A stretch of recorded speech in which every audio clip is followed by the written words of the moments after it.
क्या हाल है बच्चा लोग? सब बढ़िया? How are all? मस्त। Welcome to the second lecture of the same topic. ठीक है, reproduction in lower and higher animals. क्या हम सेकेंड लेक्चर आज डिस्कस करेंगे? आज हम लोग सिर्फ एक टॉपिक डिस्कस करेंगे, that is asexual reproduction in animals. Last lecture मैंने स्पेसिफाई किया था आपको हम क्या डिस्कस करने वाले हैं। ठीक है, हाउएवर, ठीक है। तो आई होप आपको फर्स्ट लेक्चर समझ में आया हो, और फर्स्ट लेक्चर के जो भी डाउट्स है प्लीज़ पूछो, इसमें भी मेंशन कर सकते हो अगर कोई डाउट रहा तो। बट अगर वो नहीं देखा है तो इसके डिस्क्रिप्शन में वो मेंशनड है फर्स्ट लेक्चर, प्लीज़ वो लेक्चर देखो और उसके बाद ये देखना। ठीक है, बेसिक्स पहले समझ जाओ ना रिप्रोडक्शन के, उसके बाद ही आगे बढ़ेंगे हम लोग अच्छे से। ठीक है, चलो। सो सबसे पहले तो देख लेते हैं हम लोगों ने फर्स्ट लेक्चर में क्या क्या देखा था। हमने देखे थे 3 मेजर पॉइंट्स। सबसे पहले देखा था रिप्रोडक्शन का डेफिनेशन, और उसके साथ साथ उसके बेसिक्स देखे थे, रिप्रोडक्शन होता कैसे। और स्पेसिफिकली हम लोगों ने देखा था कि रिप्रोडक्शन लाइफ प्रोसेस नहीं है but it is a vital process, ये देखा था हम लोगों ने। ठीक है, फर्स्ट थिंग देख लिया। सेकंड चीज हम लोगों ने क्या देखा था, reproduction what do we know. ये बहुत इंपॉर्टेंट पॉइंट मैंने आपको बताया था। इसमें बहुत सारे बेसिक्स कवर किए थे मैंने क्रोमोसोम्स के बारे में कवर किया था। मैंने आप लोगों को नंबर ऑफ क्रोमोसोम्स ह्यूमन में कितने होते हैं, ऑटोसोम क्या होते हैं, सेक्स क्रोमोसोम क्या होते हैं, मेल्स में कितने क्रोमोसोम, फीमेल में कितने क्रोमोसोम, वो सब कुछ देखा था। उसके साथ रिप्रोडक्शन कैसे होता है, बेसिक आउटलाइन बताया था मैंने आपको सेक्सुअल रिप्रोडक्शन का। और थर्ड जो पॉइंट हमने देखा था that was asexual reproduction versus sexual reproduction. इसका हम लोगों ने डिफरेंस देखा था, we had seen difference of this. ठीक है, ये 3 पॉइंट्स जो है हम लोगों ने डिस्कस किए थे लास्ट लेक्चर में। ठीक है, आज हम लोग थोड़ा बेटर डिस्कस करेंगे, थोड़े आगे के पॉइंट्स हम लोग डिस्कस करेंगे। अब वो क्या पॉइंट्स है, लेट्स सी, एक मिनट बस। यस, ठीक है। तो आज जैसा मैंने आपको बताया हम लोग डिस्कस करेंगे asexual reproduction in animals. Yes exactly, आपने सही सुना, एनिमल्स में भी असेक्सुअल रिप्रोडक्शन होता है, एनिमल्स में भी होता है असेक्सुअल रिप्रोडक्शन। ठीक है, बिना गैमेट्स का रिप्रोडक्शन। देखो, lower the organism more the possibility of that organism to have asexual reproduction. जितना छोटा रहेगा ऑर्गेनिज्म उतना उसमें फ्लेक्सिबिलिटी हो सकती है रिप्रोडक्शन को लेकर, असेक्सुअल हो या सेक्सुअल हो, फ्लेक्सिबिलिटी होती है। ऐसे ऑर्गेनिज्म बहुत सारे हैं जिसमें आपको सेक्सुअल असेक्सुअल दोनों मोड ऑफ रिप्रोडक्शन मिलेंगे। ठीक है, बट एनिमल्स में भी ऐसे ऑर्गेनिज्म है। शॉकिंग बात यह है, बहुत बार हम लोग प्लांट्स के बारे में डिस्कस करते हैं तो हम लोगों ने सीखा है हाँ बाबा फंगस में होता है, प्लांट्स में होता है, फ्रेगमेंटेशन है स्पायरोगेरा में, ओके, फिर बडिंग है यीस्ट में, ये सब हमको पता है। But what happens in animals, तो एनिमल्स भी तो माइक्रोस्कोपिक है, एनिमल्स भी तो छोटे हैं, उनमें भी तो रिप्रोडक्शन हो सकता है। ठीक है, बिकॉज लोअर ऑर्गेनिजम्स में इतनी एनर्जी नहीं होती कि अपनी एनर्जी वेस्ट करे बिहाइंड सेक्सुअल रिप्रोडक्शन। ओके, तो सॉरी, वो असेक्सुअल रिप्रोडक्शन ही परफॉर्म करके जो है आराम से अपना काम कर लेते हैं। ठीक है, जल्दी से हो जाता है ना रिप्रोडक्शन। असेक्सुअल रिप्रोडक्शन का सबसे बड़ा फायदा ही वो होता है, फास्ट प्रोसेस है। ओके, तो जल्दी होने वाला प्रोसेस है, जल्दी खत्म हो जाता है। हावेवर हाँ, और एक बात बताने रह गई लास्ट लेक्चर में, असेक्सुअल सेक्सुअल रिप्रोडक्शन का मैंने आपको डिफरेंस दिया था, 6 पॉइंट भी दिए, और 4 पॉइंट प्लीज आप लिख लो, 10 पॉइंट कर दो उसको होल एंड सोल। ठीक है, अभी तो और एक बता दिया मैंने, फास्ट प्रोसेस है और वो सेक्सुअल रिप्रोडक्शन स्लो प्रोसेस है। ठीक है, 10 पॉइंट कर देना बस। Coming back to the topic, तो असेक्सुअल रिप्रोडक्शन आज हम डिस्कस करेंगे कि एनिमल्स में असेक्सुअल रिप्रोडक्शन किस तरीके से होता है, क्या क्या डिफरेंसेस, क्या क्या चेंजेस हैं प्लांट्स के कंपैरिजन में। ठीक है, तो चलो, सबसे पहला मेथड ऑफ असेक्सुअल रिप्रोडक्शन यहां पर हम नोटिस कर रहे हैं, that is by gemmule formation.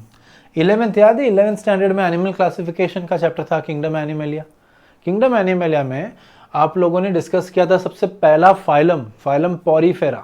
Phylum Porifera में मेंबर्स थे जिनको बोलते थे स्पॉन्जेस। तो इन्हीं स्पॉन्जेस की यहां बात हो रही है। तो इन स्पॉन्जेस में सेक्सुअल रिप्रोडक्शन तो होता है बट उनमें असेक्सुअल रिप्रोडक्शन बहुत कॉमन है। ओके, यूजुअली ये स्पॉन्जेस कहाँ पाए जाते हैं, they are seen on the rock near the water body, specifically marine water के पास में, या मराइन वाटर के अंदर भी मिलते हैं।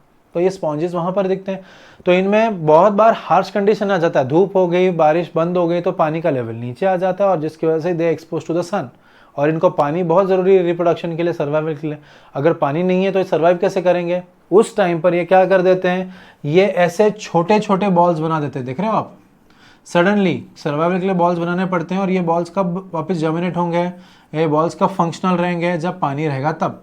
अब पानी नहीं है तो ये बॉल्स क्या हो जाएंगे, नॉन फंक्शनल हो जाएंगे। ये एक्चुअल फोटोग्राफ है बाय द वे, ठीक है, स्पॉन्ज का एक्चुअल फोटोग्राफ है जिसके ऊपर ये ग्रीन कलर का जो है वो अलगी ग्रो हुआ है, बट ये जो बॉल्स मैंने सर्कल किए हुए हैं ना, ये सारे बॉल्स क्या हो जाएंगे, बन जाएंगे कभी जब स्ट्रेसफुल कंडीशन रहा तब।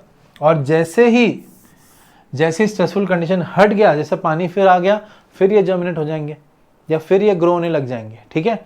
बट ये बॉल्स होते क्या है, इन बॉल्स को ही बोलते हैं जेम्यूल, और हर बॉल कुछ ऐसा दिखाई देता है, ये स्ट्रक्चर जो आप देख रहे हो वैसा ही, ठीक है।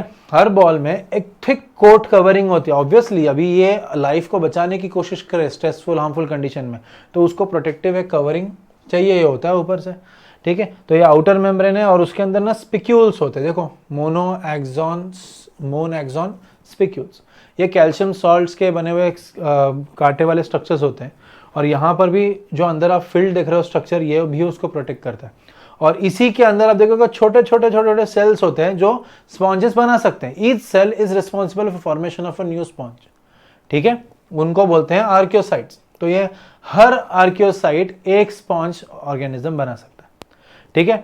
तो क्या हो गया, स्ट्रेसफुल कंडीशन में स्पॉन्जेस ने बहुत सारे छोटे छोटे सेल्स बनवा दिए, और वो छोटे छोटे सेल्स अभी क्या है, वो इसमें स्टोर्ड है, बिकॉज वो छोटे छोटे सेल्स डैमेज हो जाएंगे अगर धूप चली गई तो उसको प्रोटेक्ट करने के लिए उसके ऊपर से थिक कोट रखा गया। बट एक छोटा सा होल भी रखा है इस पूरे स्ट्रक्चर में, इसको सिस्ट भी बोल सकते हो आप। एक सिस्ट क्या होता है, एक स्ट्रक्चर होता है, एक कवरिंग होती है, थिक कवरिंग, जिसके अंदर माइन्यूट सेल्स होते हैं, उसी को सिस्ट बोलते हैं। तो ये एक तरह का सिस्ट है, ठीक है। सिस्ट के अंदर ढेर सारे सेल्स है, बट ये सेल्स को फेवरेबल कंडीशन के टाइम में, जब पानी बहुत सारा अवेलेबल है, तब निकलना भी तो है ना बाहर, तो वो निकलने के लिए एक छोटा सा होल भी रखा गया है, वो होल को माइक्रोपाइल बोलते हैं। अभी बहुत सारे टर्मिनोलॉजी सिमिलर हैं, ठीक है, तो इजी हो जाता है वो भी। तो ये माइक्रोपाइल होल, ये मोनो एक्सॉन स्पिक्यूल्स है प्रेजेंट, आर्कियोसाइट्स है, इनर आउटर मेम्ब्रेन है, और वो अंदर की तरफ सब्सटेंस प्रेजेंट है जो उसको प्रोटेक्ट करता है from harsh conditions like excessive sun, may be some acidic condition में भी, अगर कोई ऑर्गेनिज्म अगर इसको खा गया तो ये डाइजेस्ट नहीं होता है, ठीक है, ऐसे ही सिस्टम में से बाहर निकल जाता है एनएस के थ्रू, ताकि वापस वो जर्मिनेट हो जाए, ठीक है। फेवरेबल कंडीशंस में क्या होगा, पानी इसके अंदर आएगा, इनको सबको एक्टिव करेगा और ये सेल्स को बाहर लेकर जाएगा। सेल्स बाहर जाएंगे, एक एक सेल एक एक स्पॉन्ज बनाएगा, है ना। See how interesting it is, कितना अच्छे से ऑर्गेनिज्म मैनेज कर लेता है, कितना अच्छे से एनिमल्स खुद को ही खुद का रिप्रोडक्शन ही मैनेज कर लेते हैं। इतना अच्छा तो कोई मशीन भी नहीं करता। एनिमल्स को देख के, प्लांट्स को देख के तो मशीन्स बनाए गए। कितना इंटरेस्टिंग चीज़ है, देखो। तो ये छोटे छोटे बॉल दिख रहे हैं, ये सारे क्या है, दीज आर जेम्यूल्स। इनके अंदर यही सेम कंडीशन है, जैसे फेवरेबल कंडीशन आएगा, this will start germinating, this will start bursting, और then they will release all the archaeocytes जो आगे जाके रिप्रोडक्शन करवाएंगे। अगर आपको मेरा स्पीड ज़्यादा लग रहा है तो प्लीज़ मेंशन करो कमेंट में, मैं थोड़ा स्पीड कम कर दूंगा मतलब बोलने का स्पीड, एक्सप्लेनेशन का तो मुझे नहीं लगता कोई दिक्कत है, बट जो भी है प्लीज़ बताओ। चलो, तो ये फर्स्ट हो गया जेम्यूल फॉर्मेशन इन स्पॉन्जेस, ठीक है। चलो सेकेंड पॉइंट पे आते हैं, that second is budding in hydra. ये बचपन से सीखते आ रहे हो, ये स्पॉन्जेस का जो था ना वो नया था मैं मानता हूँ, बट ये तो पहले से ही सीखते आ रहे हो। हाइड्रा एक एनिमल है जो बिलोंग करता है किसको, निडारिया को बिलोंग करता है, बराबर। सबसे पहला phylum Porifera, second Cnidaria, okay, also called as Coelenterata, और थर्ड आपका टेनोफोरा। अभी टेनोफोरा भी ऐड हुआ है, टेनोफोरा जैसे दिखता ही है बट एक्चुअली निडारियन है।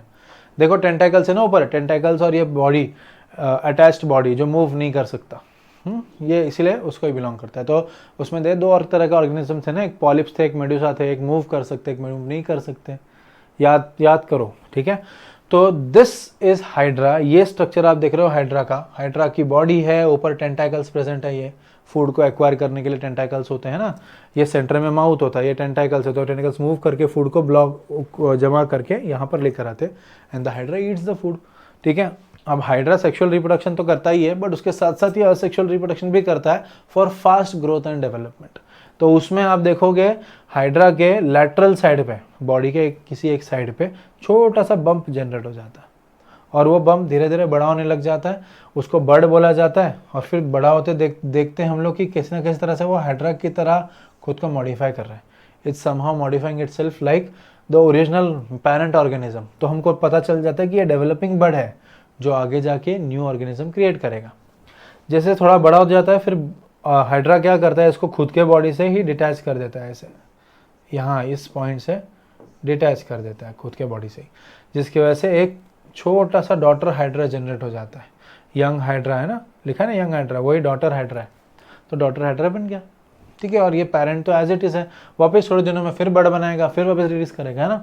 तो ये तो फोटोग्राफ नहीं, ये तो डायग्रामेटिक हो गया। यहाँ पर आप फोटोग्राफ देख सकते हो, देखो ये एक्चुअल फोटोग्राफ है, ठीक है, माइक्रोस्कोप में लिया हुआ है। ये हाइड्रा के टेंटाकल्स है, ये पूरा हाइड्रा पेरेंट ऑर्गेनिज्म है ये, ठीक है, ये पूरा पेरेंट ऑर्गेनिज्म है। और ये छोटा सा बर्ड उसके ऊपर देखो ग्रो हो रहा है,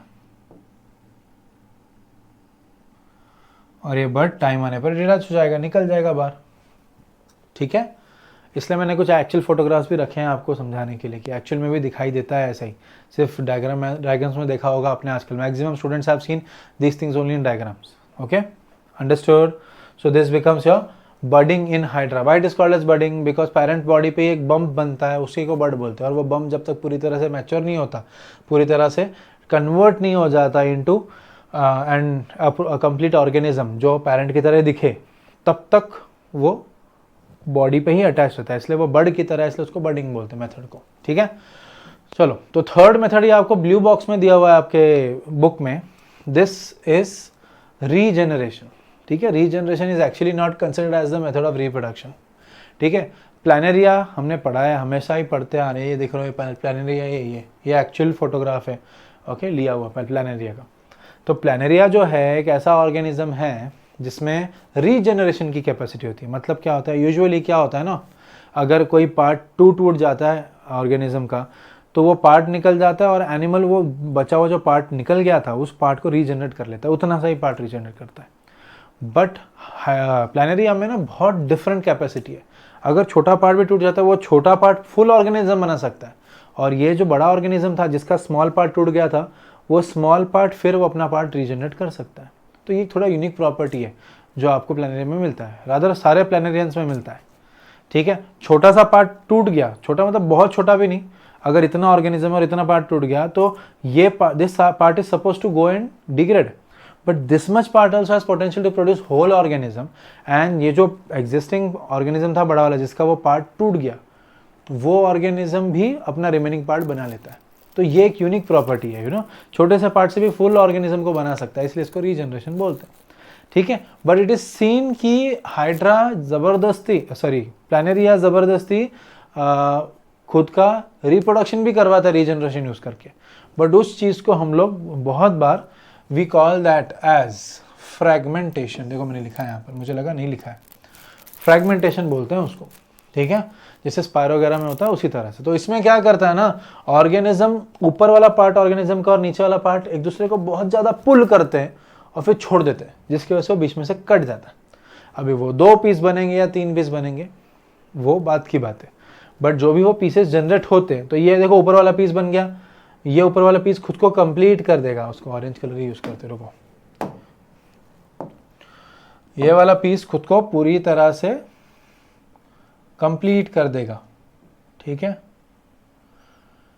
ये जो मैं अपने हाथ से स्केच बना रहा हूँ, ये न्यू हाइड्रा, मतलब हाइड्रा का रिमेनिंग, हाइड्रा क्यों बोल रहा हूँ मैं, प्लानेरिया का रिमेनिंग पार्ट रीजनरेट हो रहा है इस पार्ट से। वैसे ही ये वाला पार्ट जो निकल गया उधर ही प्लानेरिया का फिर रिमेनिंग पार्ट रीजनरेट हो रहा है, और यहाँ पर भी रिमेनिंग पार्ट रीजनरेट हो रहा है, और यहाँ देखो फुल ऊपर का पूरा बॉडी रीजनरेट हो रहा है।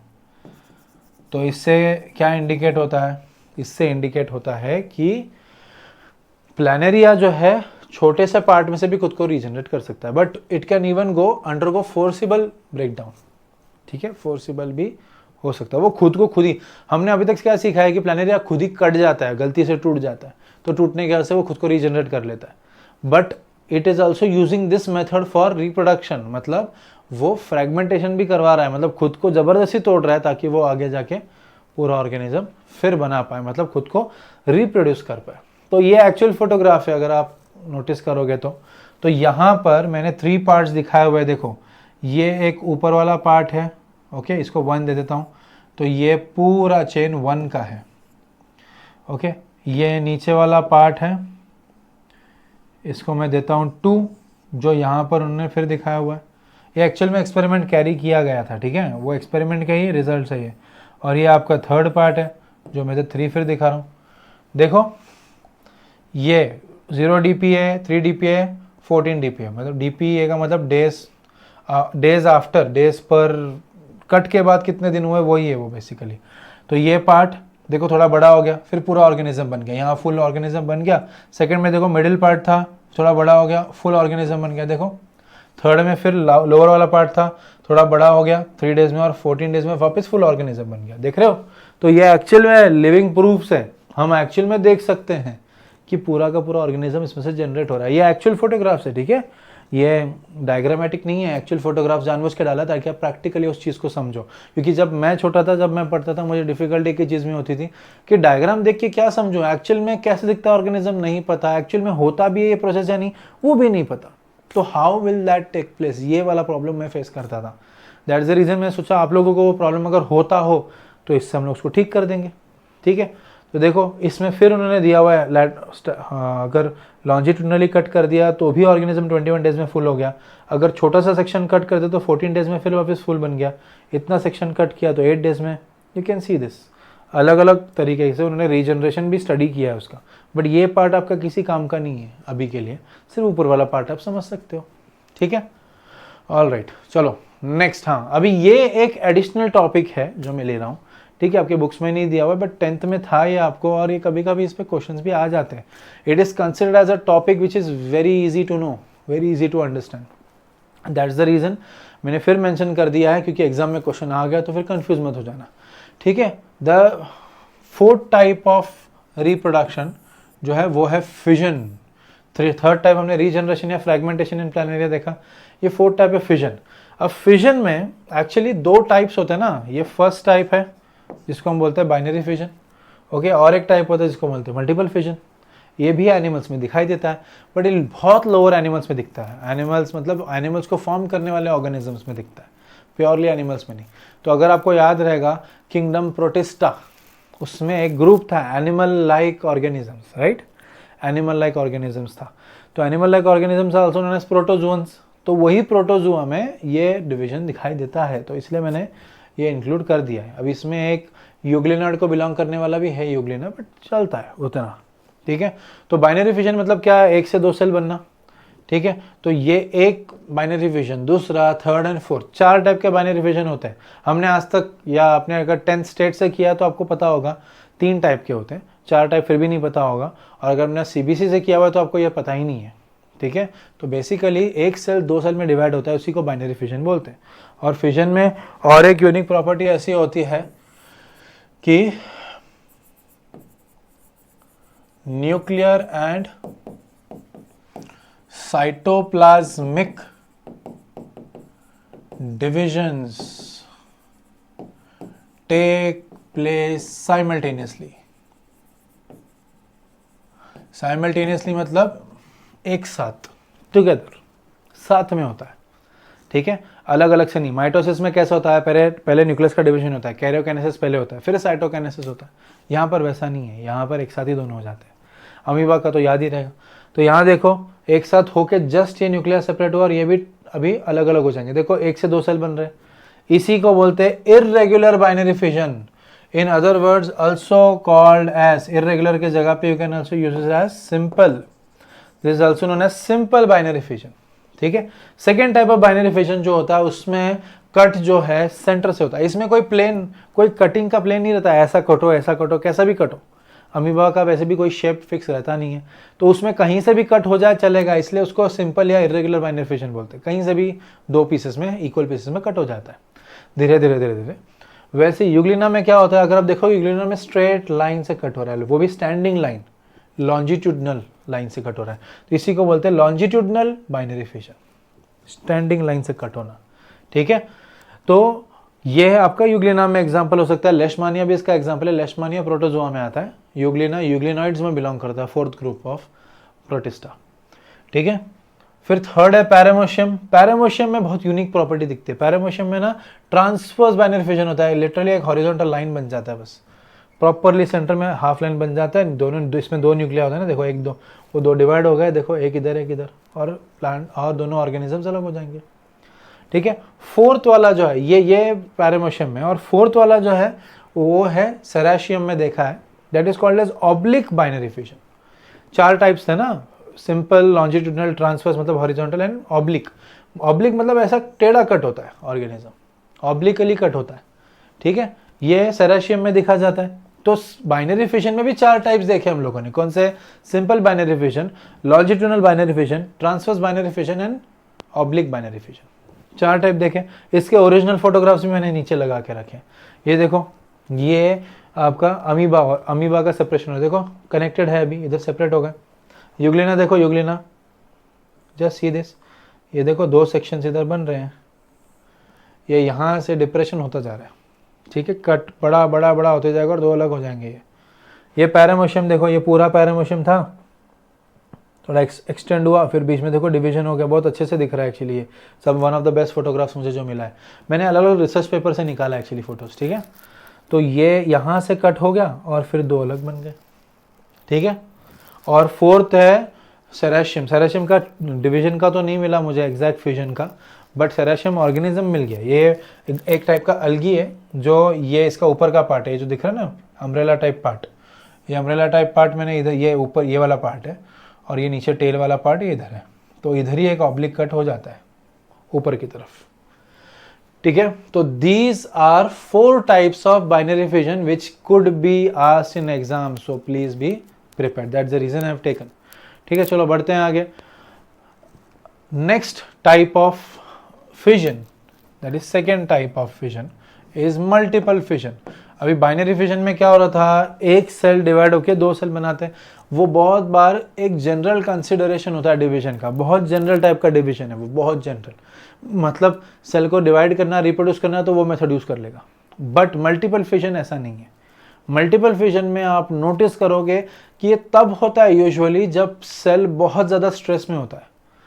For example, one of the examples is Plasmodium. ये तो अमीबा में भी होता है, प्लाज्मोडियम में भी होता है, अलग अलग जगह पे होता है, ठीक है। सॉरी, अभी ये जो मैंने दिखाया ये तो प्लाज्मोडियम का है। प्लाज्मोडियम पता ना क्या है? प्लाज्मोडियम वाइवैक्स क्या कॉज करता है? मलेरिया।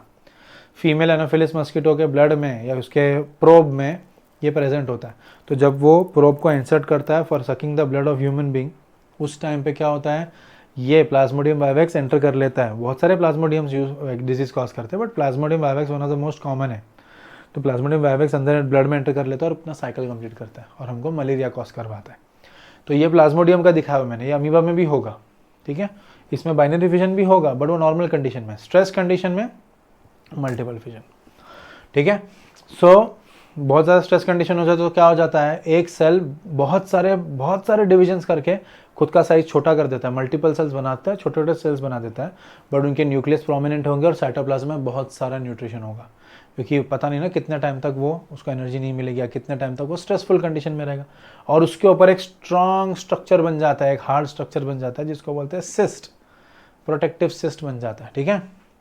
और फेवरेबल कंडीशन आने पर वो सिस्ट टूट जाता है और ये सारे सेल्स रिलीज हो जाते हैं। देखो ये सिंगल सेल है, मल्टीपल सेल्स इसमें से बन गए, और ये ऊपर से कवरिंग है, प्रोटेक्टिव कवरिंग जो सिस्ट बनाता है।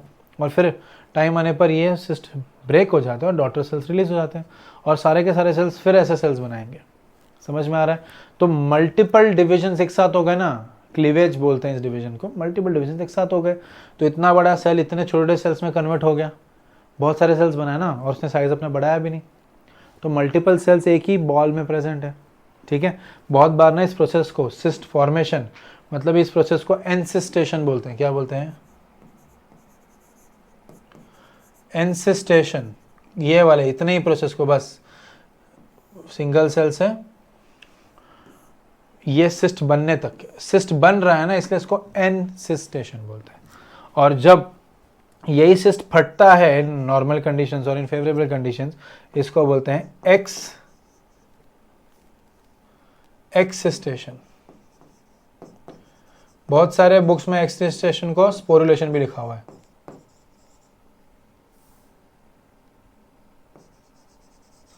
Why sporulation? बिकॉज ये स्पोर जैसे रिलीज होता है स्पोरेंजियम से बाहर, वैसे ये भी रिलीज होते हैं स्पोरेंजियम के बाहर, ये उनका स्पोरेंजियम है ना, वैसे सेल्स रिलीज होते हैं। तो ये मल्टीपल फिजन, ये बुक में मेंशन नहीं है, बट पूछा जा सकता है, अंडरस्टूड वाले टॉपिक्स हैं ये दोनों, binary fission and multiple fission, ठीक है। चलो बढ़ते हैं आगे। ओके, तो आज का लेक्चर तो खत्म हो गया। आज के लेक्चर में हमने जो डिस्कस किया sexual reproduction in animals discuss किया, जिसमें हमने सबसे पहला इंपॉर्टेंट पॉइंट डिस्कस किया था, that was gemmule formation in sponges, second देखा था बडिंग इन हाइड्रा, थर्ड देखा था regeneration and fragmentation in Planaria, और फोर्थ देखा फिजन। फिजन में भी हमने 2 टाइप देखे, same binary fission and multiple fission.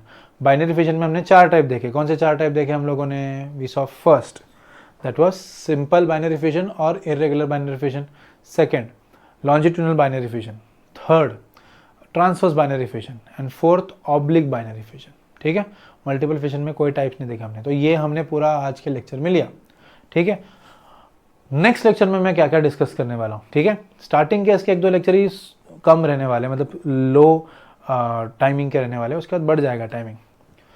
Okay, so sexual reproduction in animals हम लोग इसके बेसिक्स डिस्कस करेंगे, बेसिक्स का बहुत बेसिक स्टडी हम लोग इसका करेंगे, एंड ह्यूमन रिप्रोडक्शन के भी बेसिक्स डिस्कस करेंगे। रिप्रोडक्टिव सिस्टम क्या होता है, गोनैड्स क्या होता है, primary sex organs, secondary sex organs, वो सारी चीज़ें डिस्कस करेंगे, और बेसिक सेक्सुअल रिप्रोडक्शन एनिमल्स के बारे में डिस्कस करेंगे, जिसमें हम लोग adult phase, juvenile phase, seasonal breeders, continuous breeders, menstrual cycle, oestrus cycle, ये कुछ पॉइंट स्टडी करेंगे। ठीक है, तो आज के लिए हम स्टॉप करते हैं। Thank you so much for attending guys. Okay, see you in next lecture.